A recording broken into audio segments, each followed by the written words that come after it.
하나님은 아무것도 없는 무에서 세상을 말씀으로 창조하셨습니다. 그래서 성경은요, 단순한 책이 아닙니다. 하나님의 말씀, 이렇게 말하죠. 또한 그 말씀 속에는 하나님의 마음과 뜻과 계획이 있기 때문에 계시의 말씀, 이렇게도 말합니다. 또 가끔씩 잠을 못 자거나 불면증에 시달리는 분에게도 특효약으로 쓰이는 것이 바로 성경입니다. 뭘 아멘 나오면 안 되죠. 너무 솔직하십니다. 정말로 저는 그 방법을 가끔 쓰는데 그게 왠지 죄 같아서 요즘에는 잠이 안 오더라고요. 여러분, 이 이야기는요, 그만큼 우리가 매일 성경을 읽는 게 어렵다 싶다? 훈련된 사람이라면은 너무나 행복한 시간이지만 사실 훈련되지 않은 사람들에게는 어렵습니다. 마치 하나님께서는 그 광야의 이스라엘 백성들에게 매일같이 만나를 주시면서 얘들아 이거 먹고 오늘도 힘내자. 그래서 이 말씀을 영의 양식이라고 말합니다. 매일 먹어야 돼요. 이거 먹지 않으면 영적인 결핍을 갖게 됩니다. 그래서일까요? 지금의 한국교회는요, 그 맛을 잃어가고 있습니다. 한국교회 성도들은요, 목적과 방향을 잃어서 방황하고 있습니다. 그러다 보니 은혜에 대한 기준도 바뀌었습니다. 오늘은 내가 듣고 싶은 말이었어. 오늘 은혜 받았어. 아이, 뭐야. 오늘 내가 원하는 그런 말씀이 아니네. 아유, 어느 목사님 거 좀 들어볼까? 어디 보자. 오늘은 은혜 못 받았어. 사랑하는 성교회 성도 여러분, 하나님의 말씀은요, 꿀처럼 달기도 합니다. 그러나 우리가 때로는 뱉고 싶을 만큼 쓰디쓴 말씀도 바로 이 말씀 속에 있습니다. 그러나 이 하나님의 말씀은요, 디모데후서 3장 16절에서 17절에 있는 말씀처럼 모든 성경은 하나님의 감동으로 된 것으로 교훈과 책망과 바르게 함과 의로 교육하기에 유익하니. 자, 17절 말씀 함께 읽습니다. 시작. 이는 하나님의 사람으로 온전하게 하며 모든 선한 일을 행할 능력을 갖추게 하려 합니다. 다 같이 아멘합니다. 여기서 말하고 있는 하나님의 사람으로 온전하게 된대요. 그리고 선한 일을 행할 능력을 준대요. 그런데 여러분, 이 이야기가요, 창세기에 있습니다. 하나님께서 이 창세기에 인간을 창조하기 전 첫째 날, 둘째 날, 셋째 날 모든 것을 다 창조하신 다음에 뭐라고 말씀하셨죠? 보기에 좋았더라. 인간을 창조하고 심히 보기 좋았더라. 여러분, 이것을 히브리적 뜻으로 해석한다면 선하다, 이렇게 해석하는 거예요. 다시 말해서 말씀은요, 길이요, 진리요, 생명이 되는 말씀이라는 것을 여러분, 또 그것으로 우리를 인도해 주시는 말씀이라는 것을 꼭 기억하시기를 바랍니다. 사랑하는 여러분, 오늘 본문의 사도 바울은요, 자신이 가장 사랑하고 그리고 동역자이며 또 한편으로는 정말 마치 내 영적인 그런 아들 같은 그런 디모데에게 마지막 유언의 말과 같은 내용입니다. 그래서 성경은 그에게 당부합니다. 그 당부의 표현을 오늘 본문에서는 뭐라고 말합니까? 성경은 엄히 명령하다. 엄히 명령하다. 너 아빠 말 잘 들어. 너 만약에 아빠한테 무슨 일 있으면은 너 성은교회 김창대 목사님 꼭 찾아가. 너 엄마 말 잘 들어. 만약 엄마한테 무슨 일 있으면은 장롱 속에 있는 통장 가지고 이모 찾아가야 돼. 마치 부모가 무슨 일이 생길까봐 자녀에게 당부하고 간곡히 새기며 말하듯이 오늘 그 바울은 디모데에게 이 이야기들을 한 거예요. 분위기가 너무 심각해졌네요. 편안하게 들으시면 됩니다. 내가 말이야, 이번 주에 새벽 기도를 한 번도 안 빠졌어. 내가 말이야, 교회 봉사를 얼마나 많이 하는 줄 알아? 내가 말이야, 전도를 100명이나 한 사람이야. 여러분, 너무나 훌륭한 성도님이십니다. 그런데 너무 죄송한 말씀이지만 우리가 그렇게 한들 세상은 요만큼도 움직이지 않아요. 만만한 세상이 아니라고요. 자신이 평생을 이방 선교를 하면서 겪어왔던 그 많은 일들을 하면서 얼마나 많은 매맞음이 있었고 그 피눈물을 흘려야 했습니까? 그런데 고스란히 자신의 영적인 아들에게 그 길을 가라고 했을 때 바울이 해줄 수 있는 말, 너무 힘들어. 그 말이 오늘 본문이라는 거예요. 이 세상은 그렇게 쉽지 않습니다.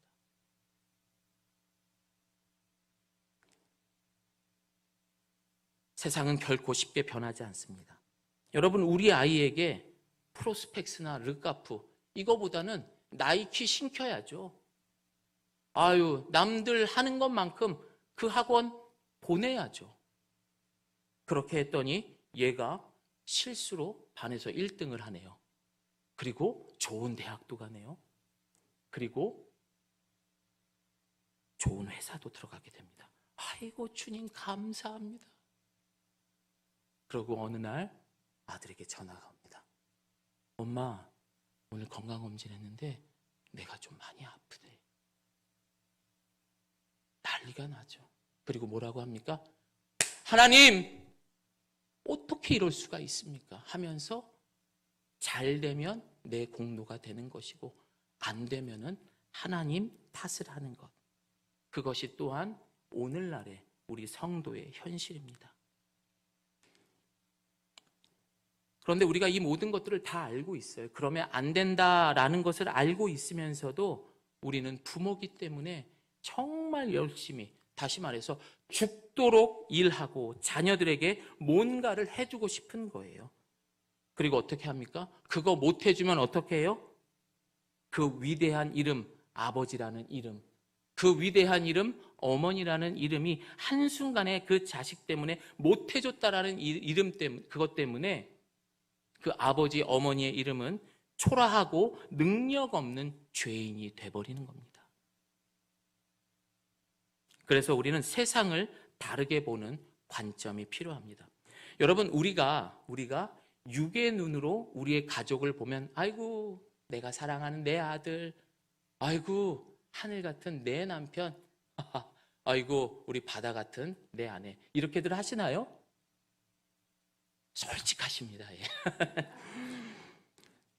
어쨌든 우리는 아들, 남편 이렇게 육의 눈으로 볼 때는 그렇게 됩니다. 그런데 여러분, 비밀이 있더라고요. 그러한 가족들을 하나님의 마음으로 봤더니 뭐가 되는 줄 아세요? 저를 따라해 봅니다. 한 영혼이 되는 거더라고요. 다시 말해서 하나님의 말씀이 충만한 가운데 그 관점으로 우리의 자녀를 보게 되면은 더 이상의 집착이 아닌 조건 없는 사랑을 하게 되는 거고요. 그리고 보상을 기대하지 않는 섬김을 할 수 있는 것입니다. 사랑하는 여러분, 오늘 이 시간 내 금쪽 같은 핏줄이라도 나보다도요, 우리 주님이 더 사랑하십니다. 나보다도요, 우리 주님이 더 좋은 곳으로 인도해 주실 줄을 믿습니다. 그래서 우리는 하나님의 마음으로 우리의 자녀들을, 또 주일학교를 바라보기를 소망합니다. 다 같이 한 번 더 따라합니다. 한 영혼. 그렇죠. 한 영혼으로 바라봐야 되는 거예요. 그게 바로 주님의 마음으로 바라보는 것입니다. 그런데 간혹 이렇게 말하는 분들이 있습니다. 목사님, 저는 죽어도 죄송합니다. 이놈의 자식을 도저히 한 영혼으로 볼 수가 없습니다. 목사님, 저는 그 인간을 한 영혼으로 볼 수 없습니다. 그런 분들이 있습니다. 그렇다면 제가 오늘 팁을 하나 드리겠습니다. 자, 저를 따라해 보겠습니다. 인정하라. 뭘 인정합니까? 주님, 난 죄인입니다. 주님, 난 아무것도 할 수 없습니다. 주님, 나는 부족한 부모입니다. 주님, 나는 부족한, 아무것도 할 수 없는, 사랑이 없는 그런 주일학교 교사일 뿐입니다. 여러분, 이렇게 우리가 인정할 때에 그때가 하나님이 일하실 때인 줄을 믿습니다. 여러분, 인정하는 것부터 하시면은요, 우리가 영혼으로 볼 수 있는 거예요. 하나님의 택함을 받은 성도로 살아가야 하는 믿음의 삶은 정말 외롭고 힘든 시간들입니다. 그뿐입니까? 이 세상은 호락호락한 곳이 아닙니다. 그럼에도 불구하고 우리는 철로 역정, 천국으로 가는 사람들이 지나가는 길을 갖다가 철로 역정이라고 하는 거예요. 그럼 우리 모두가 이제 천국 땅을 밟기 위해서는 오늘 이 밤 말씀으로 오신 예수님은 살고 우리는 죽어야 되는 겁니다. 그렇게 되기를 소망합니다. 제가 개척을 하고요, 공식적인 자리에 이렇게 서는 거는 이 성교회가 처음입니다. 그런데 저희 노회에서 가장 선배님이시고 가장 어른시되는 서홍정 목사님이 계신 곳이라서 너무 긴장을 했거든요. 안 계시죠? 저는 2019년에 개척을 해서 참 힘들게 했었습니다.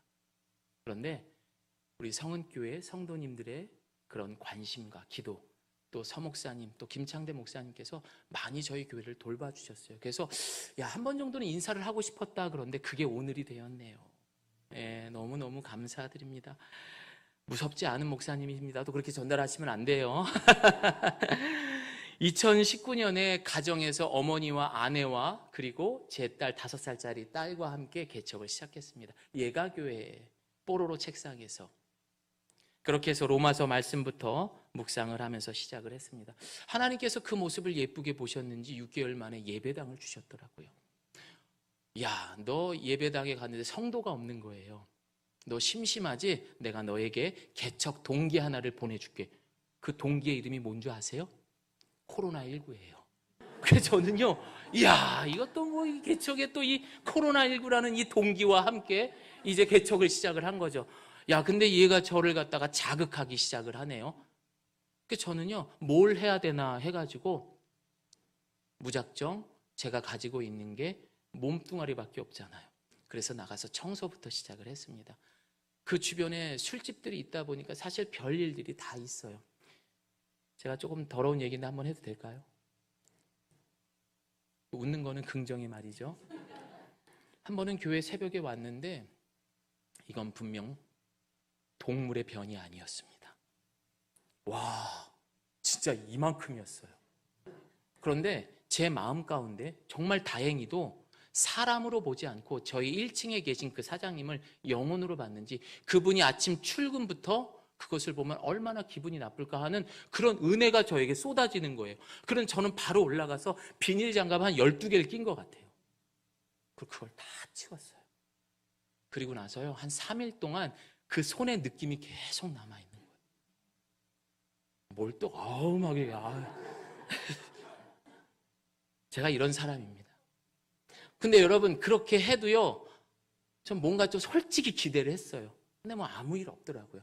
그냥 뭐 젊은 교회 목사가 열심히 하나 보다. 주변 이웃들이 그렇게 봤습니다. 그 다음에 했던 것이 어떤 지혜였냐면은 주변에 뭐 카페도 있고 빵집도 있고 뭐 오토바이 뭐 식당 술집 뭐 많았어요.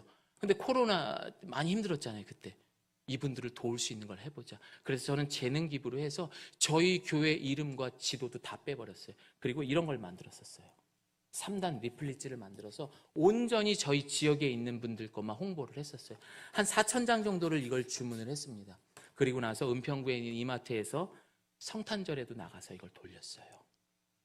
야, 이거를 좀 또 뭐 하늘이 알아줬는지 그래도 뭐 신문에도 한번 나왔어요. 방송에도 나왔습니다. 그래서 뭔가 될 줄 알았어요. 근데 정말 사람이 왔어요. 그런데 몇 명 왔다가 또 가고 왔다가 가고 이런 일만 반복되는 것이었습니다. 저는 하나 깨달은 게 있어요. 개척 3년 만에. 야, 이곳에 이러한 관계로 사람을 전도하고 관계로 내가 뭔가 퍼포먼스 그리고 내가 뭐 이런 이벤트를 통해서 뭔가를 할 경우에는 한계가 있구나라는 생각을 들었습니다. 여러분, 이 땅에 살아가고 있는 많은 사람들은요, 영적인 결핍을 겪고 있는 거기 때문에 뭐가 필요해요? 말씀이 필요했던 거예요. 그래서 저는 부족하지만 초신자들이 볼 수 있는 이런 교재를 만들었어요. 그래서 성경을 조금 더 쉽게 볼 수 있는 5주짜리 이런 거를 나름대로 예가교회 처음으로 책자를 만들어서 그렇게 하고 있는데 가르칠 사람이 없는 거예요. 그런데 어느 젊은 남자와 여자분이 오셨습니다. 그리고 저는 이것을 가지고 함께 5주 동안 공부를 했고요. 신천지는 아니었어요. 그리고 난 다음에 이분들이 결혼을 한대요. 야, 너희들 그렇게 결혼하면 안 된다. 그래서 또 교제를 또 만들었어요. 그래서 그분들과 함께 성경 공부를 또 했어요. 그리고 난 다음에 제가 첫 번째로 주례를 서게 됩니다. 그리고 올해 얼마 전에 이분들에게 집사 직분도 드리게 되었습니다.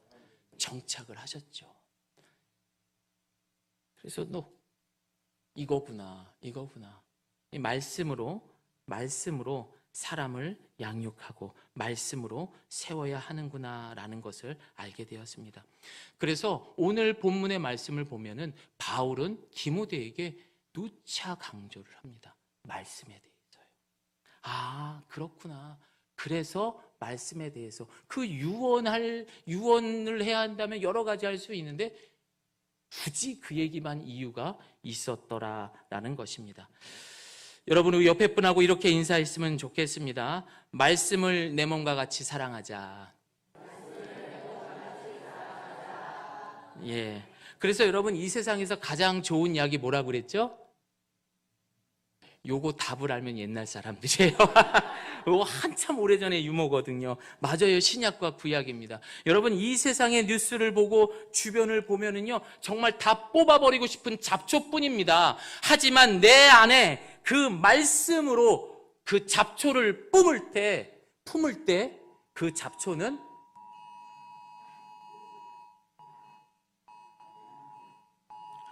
날씨가 많이 덥죠? 네, 그 잡초를 품게 된다면은 그것은 꽃으로 보일 줄을 믿습니다. 이제 우리는 이 말씀으로 익어야 하는 참 무서운 세상이 어떤지, 그것을 다스리는 죄가 무엇인지에 대해서 조금 더 성경을 통해서 알아보려고 합니다. 성경 속에는 많은 위인과 또 우리 주변에는 우리 위인의 선배들이, 신앙의 선배들이 있습니다. 그런데 이분들이 그런 신앙생활을 하면서 우리에게 주셨던 가장 감동적인 덕은 무엇이냐? 바로 희생이라는 거죠. 성경의 큰 주제인 구원에서도요, 큰 희생을 보여주신 바로 그 예수님이 그 중심에 있었습니다. 사랑하는 여러분, 우리에게 살이 찢어지듯, 그리고 모든 물과 피를 다 쏟으시면서 죽음으로 그의 사랑을 대신하셨습니다. 조건 없이 그것을 우리는 뭐라고 말합니까? 성경에서 뭐라고 말하죠? 에베소서에서는 그 조건 없는 그 사랑을 선물이라고 말하고요, 은혜라고 말합니다. 여러분, 참 사랑의 실천은요, 희생이었더라고요. 저는 개척을 하면서 그런 실천을 할 수 있는 기회를 얻어서 참 감사했습니다. 창세기에 하나님은 최초의 인간을 내보내기 전에 무화과 나무 잎으로 그들은 자신의 수치심을 가렸습니다.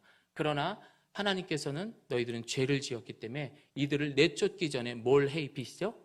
그렇죠. 예, 가죽옷을 입히게 됩니다. 그러나 여러분, 가죽옷을 해 입히기 위해서 필요한 것은 희생이 있어야 돼요. 피 흘림이 있어야 된다라는 거죠. 그리고 바로 예수 그리스도의 그런 모습을 바로 이 가죽옷으로 창세기에서 하나님의 그 사랑을 보여주셨습니다. 여러분, 하나님께서는요, 왜 그렇게 했을까요? 선악과를 먹게 되면 반드시 죽어야 된다라고 했거든요. 다시 말해서 이 인간들은요, 코너에 몰린 거예요. 죽어야 하는 거죠. 그래서 이것은 사실은 내쫓는 게 아니라 하나님은 그 가죽옷을 입혀가지고 내보내셨던 거예요. 어떻게든 살아야지. 내가 어떻게든 널 살려봐야지. 여러분은 살아가면서 그 끝자락, 벼랑 끝, 뭐 이런 거 경험해 보셨습니까? 있을 거예요. 상황만 다를 뿐이지. 저는 개척하기 2년 전에, 7년 전에 아내가 뇌종양 수술을 했었습니다. 한 번 수술을 하고 또 10시간이 넘는 수술을 또 한 번 하게 됩니다. 정말 큰 수술이었습니다. 설령 살아도 무조건 장애를 갖는다고 했습니다. 절망적이었죠. 두 번째 수술을 마치고 이제 정말 중환자실 중에 중환자실은 와, 처음 봤어요. 들어갈 수도 없었지만 이렇게 보기에도 정말 무서웠습니다. 그런 곳에 아내가 있었고 저는 집에 오랜만에 이제 가게 되었지요. 숨이 안 쉬어지더라고요. 어느 순간 갑자기 가위에 늘리듯 숨이 안 쉬어졌어요. 저희 아이는요, 그때 3살 정도 됐는데 엄마의 부재로 인해서 이 침대 밑에 막 기어가고 입술을 막 깨물면서 여기가 다 떨어질 정도로 그런 불안 증세 같은 것들이 보였어요. 엄마하고 너무 오래 떨어져 있다 보니까. 이제 그런 것도 보고 막 너무 스트레스가 너무 크다 보니까 집에 오는 순간 숨이 안 쉬어지는 거예요. 그 순간 저도 모르게 하나님 살려주세요. 하나님 살려주세요. 그러자 어떻게 된 줄 아세요? 처음으로 몇 개월 만에 눈물이 쏟아지더라고요. 그리고 나서 대성통곡을 했던 기억이 납니다. 여러분, 제가 그 바닥에 한번 떨어져 보니까요, 그 밑바닥까지 떨어보니 그건 그게 끝인 줄 알았어요. 그런데 그 밑바닥에 우리 주님이 계시더라고요. 말로 할 수 없는 그 기도를 주님께서는 눈물이라는 그 숨을 저에게 넣어주셨고 저를 또 한 번 살려주셨던 것입니다. 그런데 그 이유를 생각해 보니까 제가 아주 오래전부터 그 가죽옷을 입고 있었던 거예요. 얘야, 네가 입은 그 옷은 더위와 추위에 강하고 외부로부터 너를 보호해 줄 수 있는 거야. 그리고 평생 나와 함께 할 수 있는 가장 좋은 옷이니 꼭 그 옷을 지켜라. 그런데 언제부터인가 사람들은 이 옷이 답답해서 벗고 싶어 합니다. 그리고 변화를 주고 싶어 합니다. 그리고 어느 순간 성도라는 사람들은 예수님을 이용해 먹기도 합니다. 이것이 우리가 살아가고 있는 죄가 지배하는 너무나도 무서운 지금의 세상입니다. 그리고 그 무서운 세상의 지배자가 바로 죄라는 것입니다. 성경의 역사 속에 인간의 가장 큰 실수는 뭐니 해도 창세기 3장에서 하나님처럼 될 수 있다라는 바로 이 선악과를 먹은 사건입니다. 단순히 여러분 이 선악과에 대해서 알고 지식을 알고 보고해서 끝인 것이 아니라 성경은 분명히 말합니다. 먹었다, 잡수셨다라고 말하고 있습니다. 여기서 먹었다라는 것은 히브리어로 아칼이라는 단어를 사용하고 있습니다. 미완료형입니다. 이 말은 무슨 말입니까? 너희들은 이것을 지금 먹었으면 앞으로도 계속 먹을 수 있다라는 전제예요. 이건 단순하게 먹었다라는 의미만 있는 것이 아니라 소비하다, 삼키다라는 의미도 갖고 있습니다. 그런데 재미있는 것은요, 이 똑같은 단어가 신약 성경에서도 사용이 됩니다. 어디예요? 주님의 살과 피를 먹다 할 때도 이 단어를 사용하더라고요. 그래서 무엇을 먹느냐에 따라서 영원한 죽음이냐, 무엇을 먹느냐에 따라서 영원한 생명이냐, 이것이 나뉜다는 것을 알게 되었습니다. 그래서 이 원죄는 새로 태어난 아이들조차도 그것을 먹고 내 몸에 근육도 되고 피가 돌아서 이제 뭐 이렇게 사람이 돼서 생명을 또 잉태할 거 아니에요? 그러니까 얘도 죄인이 되는 거더라고. 그래서 지금까지 우리는 원죄로. 그래서 우리는 매일 아침마다 기도할 때 어떻게 인정하는 기도를 해야 되는 거예요. 주님, 나는 할 수 없습니다. 주님, 나는 죄인입니다. 이것을 인정할 때 하나님이 일하시는 거예요. 여전히 우리는 그 원죄의 맛을 기억하고 있어요. 솔직히 우리가 여기서 아멘 아멘 하고 있어도 일상으로 돌아가서 그 맛 기억하시잖아요. 참 재밌는 거는 또 창세기에서 보여주는 이 죄의 모든 시작이 어디에서 시작하는 줄 아세요? 가정에서 시작해요. 네. 창세기의 죄에 대한 이야기가 지나고 남은 4장에서요 뭐가 나와요? 가인과 아벨. 네. 혈육끼리 살인죄 하잖아요. 그게 우리 인간이에요. 그러나 하나님은 그 속에서도 은혜를 우리에게 주시는 하나님입니다. 왜냐고요? 여러분, 이 성도는요, 이 가정에서 가장 거룩의 훈련을 하기에 좋은 장소입니다. 왜냐하면 사실상 밖에 나가서 모르는 사람한테 사랑하고 전도하는 힘듭니다. 그러나 내가 정말 소중하게 생각하는 내 새끼들, 내가 그래도 사랑하는 내 남편, 아내, 그들에게조차도 내가 사랑하고 용서하고 섬기는 걸 못한다면, 다시 말해서 안에서 새는 바가지는 밖에서 셀 수밖에 없어요. 그러나 가족을 잘 섬길 때, 우리 교회 안에서 잘 섬길 때 우리는 밖에 나가서도 인정받는 그리스도인이 된 줄을 믿습니다. 여러분, 저를 따라해 봅니다. 성도의 성적표는 가족의 평가. 내일부터 반찬이 달라지기를 소망합니다. 예.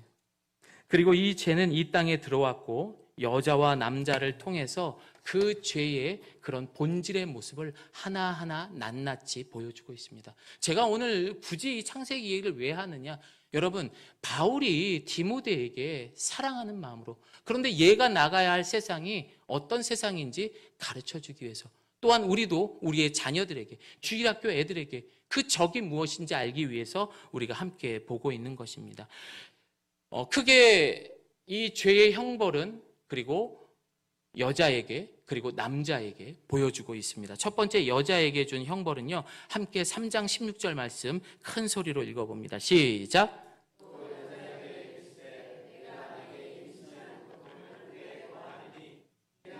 하고 자식을 다스릴 것이며 너는 남편을 원하고 남편은 너를 다스릴 것이니라 하시고.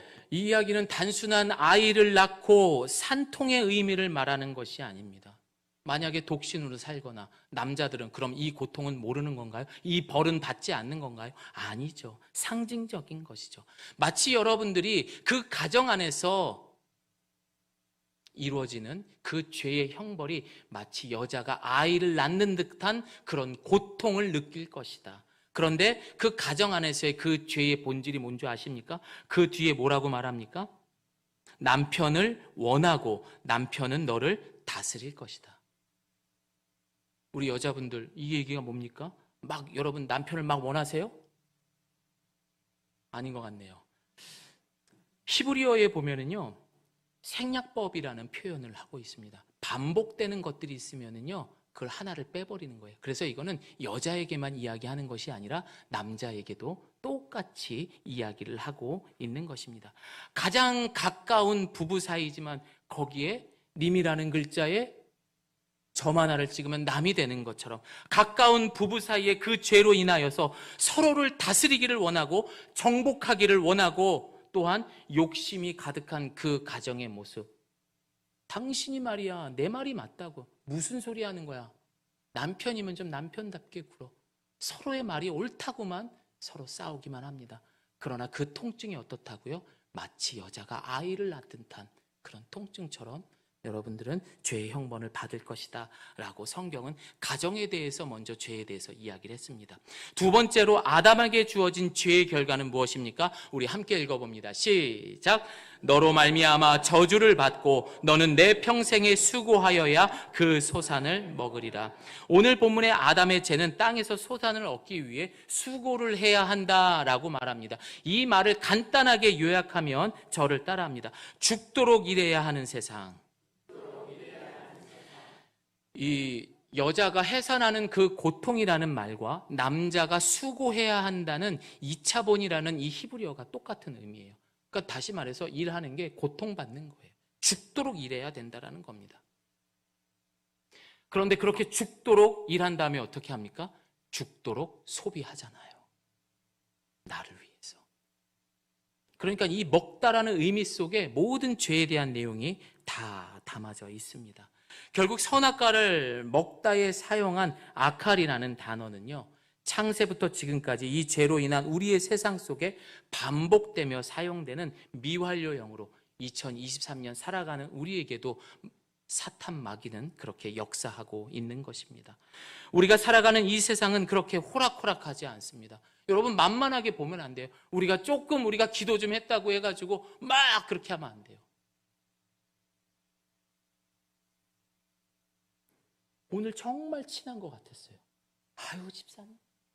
그런데 내일 됐더니 적이 돼요. 나한테 너무 잘해주는 거야. 근데 알고 봤더니 날 이용하는 거였어요. 여러분 다 경험하셨잖아요. 이 세상은요, 이제는 티나게 우리를 시험에 들게 하지 않아요. 사탄과 마귀들은 정말로 지혜롭게 우리를 사망의 길로 인도하고 있습니다. 그래서 이런 암울한 이러한 모습을 영국의 한 극작가는 이렇게 소설에 이렇게 이야기합니다. 디스토피아. 결국 이 현대 사회는 절망적이고 결국 사망에 이르는 세상이 될 것이다. 영국에 발전하다 그렇게 기독교가 망해가고 사회는 너무 살기 좋아진 거예요. 너무나 보기도 좋아졌고. 그런데 보기에는 좋았지만 그 속은 죽어가고 있었던 거죠. 디스토피아. 그런데 오늘 본문 3절과 4절을 보면은요, 바울은 디모데에게 지금까지 우리가 이야기한 내용들을 요약해서 아들 디모데에게 이야기해주고 있습니다. 3절과 4절 말씀 또박또박 읽어봅니다. 시작. 때가 이르리니 사람이 바른 교훈을 받지 아니하며 귀가 가려워서 자기의 사욕을 따를 스승을 많이 두고 또 귀를 진리에서 돌이켜 허탄한 이야기를 따르리라. 여러분, 사실 우리 사람을 하나님께서 뭘로 만드셨죠? 아파르라는 단어입니다. 이 뜻은요, 흙먼지라는 뜻이에요. 훅 불면 날아가 버리는 거, 존재도 찾아볼 수 없어요. 그런데 그런 우리가 선악과 먹고 하나님처럼 되겠다고 그렇게 살아가는 세상이 바로 이곳이라는 거예요. 오늘날 사람들이 그래서 가장 많이 하는 말이 무엇인 줄 아십니까? 내가 생각하기. 이 말을 제일 많이 한대요. 내가 생각하기에 말이야, 지금 차도 안 와. 사람도 없어. 불법이죠. 유턴해도 돼. 내가 생각하기엔 말이야, 차가 안 와. 그럼 여기 무단 횡단해도 돼. 여러분, 재판할 때도 보면은요, 분명히 판사가 땅땅땅 쳤는데도 또 어떻게 하죠? 항소한다고 하나요? 또 하잖아요. 내가 생각하기엔 저거 잘못한 거야. 항소하잖아요. 그래서 이제는요, 법도 필요 없어요. 윤리도 필요 없습니다. 내가 스승이고 내가 진리가 되는 세상, 바로 그것이 하나님처럼 돼버린 그런 우리는 세상 속에 살고 있습니다. 이것이 지금 오늘 본문 3절과 4절에서 디모데에게 얘야, 이것이 바로 우리가 살아가는 세상이야 하면서 가르쳐주고 있는 겁니다. 저희 교회가 하는 사역 중에 저희는 수요 예배가 없고요, 호스피스 사역을 하고 있습니다. 이 호스피스 사역을 하게 된 것은 제가 2012년에 이제 신대원에 처음 들어가게 됩니다. 그리고 그곳에서 한 형님 전도사님을 만나는데, 어이 경민 전도사, 내가 갈비탕 사줄 테니까 나와, 그러는 거예요. 저는 그걸 먹고 따라간 곳이 수원의 호스피스 센터였습니다. 저는 그래서 지금까지 갈비탕을 안 먹습니다. 왜 웃으시는 거예요? 살이 찔까 봐 안 먹는 거예요. 여러분, 제가 안 먹는 거, 제가 오히려 그 형님을 지금 만난다면 갈비탕이 아니라 갈비라도 사드리고 싶을 만큼 그곳에서 얻는 그 은혜가 어마어마합니다. 여러분, 우리가 살아가는 인생은요, 태어나는 생이라는, 살아가는 인생이라는 한 축과 죽음이라는 큰 축이 있어요. 그런데 사람들은 이것만 알아요. 이건 몰라요. 그냥 그러다 이렇게 되는 거겠지 하면서 무시해버려요. 근데 아직 제가 그렇게 오래 살지는 않았지만 그 호스피스 사역을 통해서 그걸 깨닫게 하시니까 이게 되더라고요. 그래서 거기에 있는 분들하고 같이 있었던 에피소드가 너무나 많습니다. 그리고 상상할 수 없는 기적들도 일어났었습니다. 그런데 거기에 계신 이제 암 말기 환우분들, 다 암 말기 환우분들이었거든요. 제가 하는 그 사역은 이제 오전에 예배 사역, 설교하고, 그리고 한 분 한 분 환우분들 기도 사역, 그리고 전도 사역 하는 것입니다. 이분들하고 이제 이런 얘기 저런 얘기를 하다 보면은요, 제일 많이 하시는 말씀이 뭔 줄 아세요? 잘 들어보세요. 내가 이렇게 될 줄 몰랐어. 내가 이런 거지 같은 병에 걸릴 줄 몰랐어. 이 얘기 제일 많이 하셨어요. 두 번째로 제일 많이 하시는 말씀이 뭔 줄 아세요? 내가 이렇게 산 걸 후회해. 나는 날 위해 살아본 적이 없어. 평생을 엄마로 살아야 했던 거예요. 평생을 일하는 아버지로 살아야 했고, 부모로 살아야 했고, 아내로 살아야 했고, 내 이름 아무개는 없었던 거예요. 그러니 이 마지막 순간에 그들은 후회할 수밖에 없었던 것입니다. 이것 또한 우리가 겪고 있는 이 세상의 한 부분인 거예요. 여러분, 죽음을 깨닫는 사람이 정말 행복하게 살 수 있습니다. 오늘 바울은 자신의 삶의 마지막 이야기를 지금 디모데에게 이 세상이 이렇게 살기 힘들다라는 유언과 같은 말을 하고 있습니다. 그리고 당부하고 있습니다. 그런데 여러분, 재미있는 것은 오늘 본문의 구조를 보게 되면 3절과 4절은 이 세상의 죄로 얼룩진 그 모습을 이렇게 보여주고 있어요. 그런데 그 앞구절의 2절과 5절은요, 그 죄를 마치 포위하듯이 감싸고 있어요. 그러면 2절과 5절의 말씀이 뭔지 우리 함께 볼까요? 디모데후서 4장 2절 시작. 너는 말씀을 전파하라. 때를 얻든지 못 얻든지 항상 힘쓰라. 범사에 오래 참음과 가르침으로 경책하며 경계하며 권하라. 경책하다라는 말은요, 그 왜 스님들이 이렇게 졸지 말라고 막대기로 때리잖아요. 그 경책 이렇게 얘기하는 거예요. 말씀을 가르치고 전하래요. 우리 사랑하는 부모님들, 그리고 주일학교 선생님들, 말씀을 가르쳐야 된대요. 그게 바울이 마지막에 유언으로 한 말이, 디모데에게 한 말이 그 말이에요. 그리고 우리 같이 5절 말씀 읽어봅니다. 시작. 그러나 너는 모든 일에 신중하여 고난을 받으며 전도자의 일을 하며 내 직무를 다하라. 여기서 전도자라는 것은 단순하게 전도하다라는 의미보다는 말씀을 전하는 자, 평생 바울이 했던 일입니다. 결국 이 3절과 4절에 이런 아주 엉망진창이 돼버린, 하나님처럼 되고자 하는 사람들이 만들어 놓은 세상을 감싸고 있는, 포위하는 말씀은요, 결국 너희들이 아무리 날뛰고 뭘 해도 말씀에는 안 돼. 저는 그런 은혜를 받았습니다. 이 세상을 감당할 수 있는 것은 오직 말씀뿐인 줄을 믿습니다. 그래서 우리는요, 어쩌면은 전도도 좋습니다. 아니, 제가 예를 하나 드릴게요. 군대 다녀오신 분들은 아실 거예요. 오대기라고 아세요? 네, 모르세요? 왜 아는 척을 하세요? 오대기는요, 5분 대기죠. 그러니까 뭐 전시가 되거나 무슨 사건이 터지면 5분 만에 출동 준비가 되는 걸 5분 대기라고 하는 거예요. 그러니까 지금 이게 뭐냐면 바울은 이렇게 얘기해. 마치 5분 대기처럼 때를 얻든지 못 얻든지 항상 이 말씀을 준비하라. 여러분, 호락호락하지 않는 세상 속에 예를 들어서 우리가 주일학교를 품습니다. 막 간식도 준비하고, 아까 이제 식당에도 보니까 너무 예쁘게 잘 해놓으셔. 풍선도 달아놓고 막 우리 뭐 다 준비했어요. 전쟁할 준비가 된 거죠. 그런데 가장 중요한 실탄이 없는 거예요. 바울은 지금 디모데에게 그 이야기를 해주고 있는 것입니다. 만약 교회에 말씀이 없으면요, 죄송하지만 종교 활동이 되는 거예요. 교회에 말씀이 없으면요, 친목 모임밖에 안 되는 거라고요. 그리고 우리 가정 안에 말씀이 없으면 뭐가 되는 줄 아세요? 성공을 위한 입시학원. 그것도 무슨 학원? 재워주니까 기숙사 학원이 되는 거예요. 말씀이 없으면. 여러분, 우리는 오늘 이 밤 한번 생각해 볼 필요가 있습니다.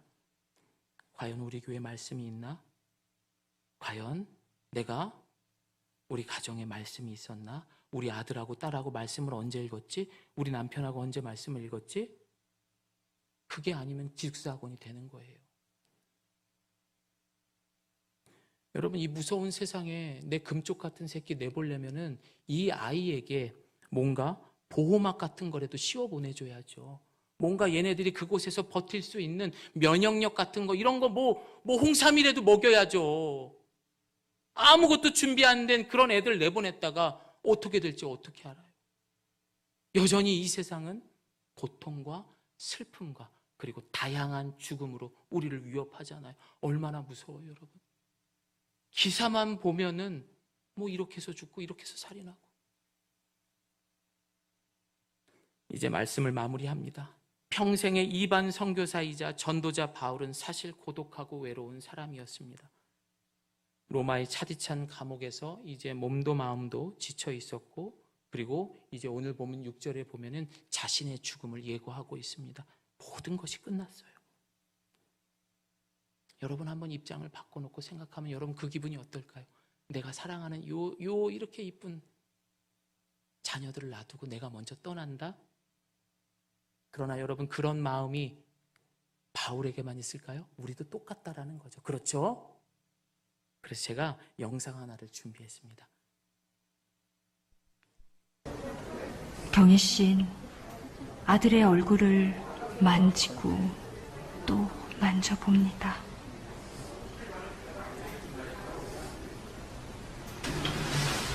힘겹게 자리에서 일어난 경혜 씨가 베개 아래에서 뭔가를 꺼냅니다.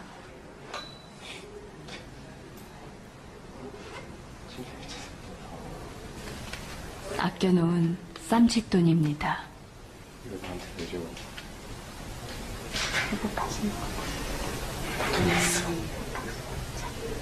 뭐? 용준이가 오면 주려고 고이 간직해둔 것입니다. 참지. 오래됐지. 엄만 한사코 거절하는 아들의 손에 용돈을 들려줍니다. 이렇게라도 해줄 수 있어 지금 그녀는 행복합니다.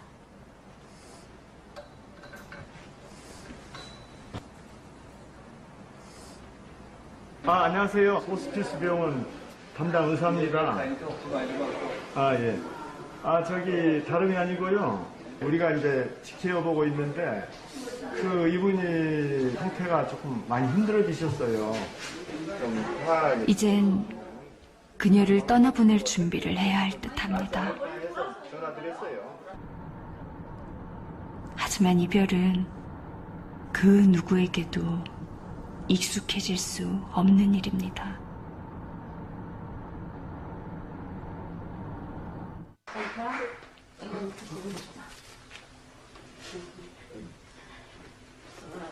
사랑하는 아들이 왔지만 알아보지 못하는 경혜 씨.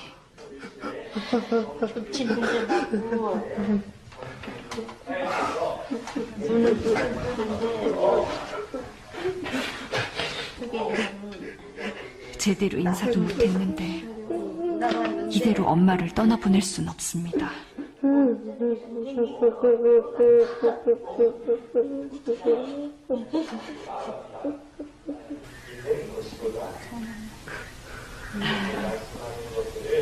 그렇지.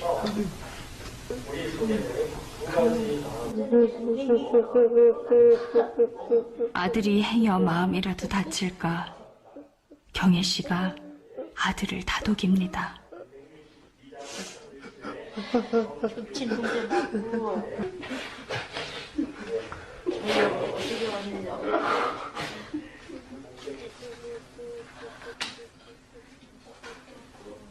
어떻게 엄마를 보내야 할지 아무런 준비가 돼 있지 않습니다.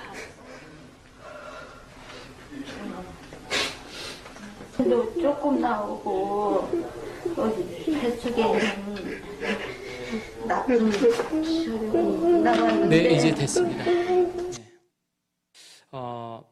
제가 굳이 이걸 보여드린 거는 슬프다 이런 걸 떠나서 여러분 진짜 이 부모가 자식을 생각하는 마음은 저는 임종을 너무 많이 받고 장례식장도 많이 가봤습니다.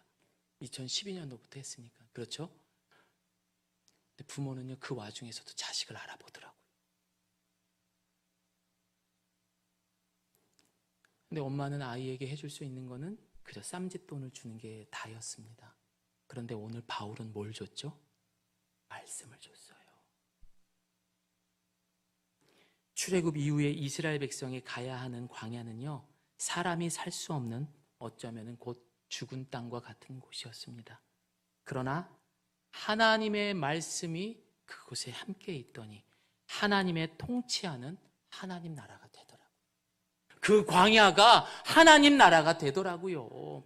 우리 아이가 말씀을 가지고 있으면요, 우리 주일학교 아이들이 말씀을 가지고 있으면요, 아무리 거지 같은 세상이라 할지라도 그것이 하나님의 나라가 될 줄을 믿습니다. 무엇을 주시겠습니까? 매주마다 맛있는 간식, 매주마다 재밌는 이벤트, 말씀을 먹이세요. 그게 살아남는 방법입니다. 바울이 말씀을 그에게 가르쳐 줬을 때 바울은 진짜 멋있는 말을 하고 이제 순교하겠죠. 그 말씀이 뭡니까? 디모데후서 4장 6절입니다. 함께 읽습니다. 시작! 나는 선한 싸움을 싸우고 나의 달려갈 길을, 분명 우리는 각자의 믿음의 분량대로 이 인생을 살아야 할 것입니다. 그러나 결국 누군가는 아까도 말했던 것처럼 죽음이라는 한 축을 마무리해야지만 우리는 다 살았다, 이렇게 말하는 것입니다. 그러나 결국 누구나 한 번은 경험해야 하는 이 죽음을 앞두고 과연 누가 나를 지켜줄까요? 결국엔 그 자리에서는요, 가족도 나중 문제가 되더라고요. 나 홀로 그 시간을 지켜야 하는 거더라고요. 제가 한 가지만 이야기하고 이제 마치도록 하겠습니다. 한 번은 호스피스에서 불교 분이셨던 분을 되게 얘기가 잘 돼가 영접을 하셨어요. 주갑식 성도님이라는 분이었어요. 이분은 온몸에 이제 다 전이가 됐었죠. 그런데 이분이 이날부터 뭘 하셨냐? 필사를 하기 시작을 했었어요. 처음부터 주기도문을 외우기 시작했고 사도신경도 외우고, 그리고 막 시간 날 때마다 너무 신기한 건 정말 생명이 계속 연장이 됐던 거예요. 의학적으로 설명할 수 없을 정도로 가족들도 놀랐어요. 막 다 예수 믿는데요. 진짜 나사로의 사건이 여기서 일어나 할 정도. 저도 계속 물어봤어요. 이거 정말 맞는 얘기입니까? 근데 결국 이분이 어떻게 돌아가셨냐면은 몸이 너무 좋아지셔서 집으로 돌아갔어요. 근데 그곳에서 넘어지셔서 고관절로 인하여서 다시 병원에 들어오셨어요. 더 기적적인 건 이분이 임종하실 때 눈을 번쩍 뜨고 성경책을 끌어안고 계시더라고요. 그리고 뭐라고 하셨는지 아세요? 나 천국 간다. 그 말씀을 하시는 순간 그 장례식에 있었던 모든 분들이, 장례식장에 그 병원에 계셨던 분들이 빵 터져버렸어요. 인정. 슬픔과 눈물이 나는 게 아니라 오히려 그 가족들에게 천국이 진짜 있다라는 것을, 그분이 믿음의 선한 싸움을 이긴 거를 그대로 보여주신 거예요. 그리고 나서 그 아내분이 저에게 편지 써주신 것도 있어요. 그래서 그분도 예수님을 영접하게 됐던 거예요. 오늘날의 죄는 하루 이틀에 만들어지지 않았습니다. 창세부터 꾸준히 쌓아왔기 때문에 만만하게 보면 안 돼요.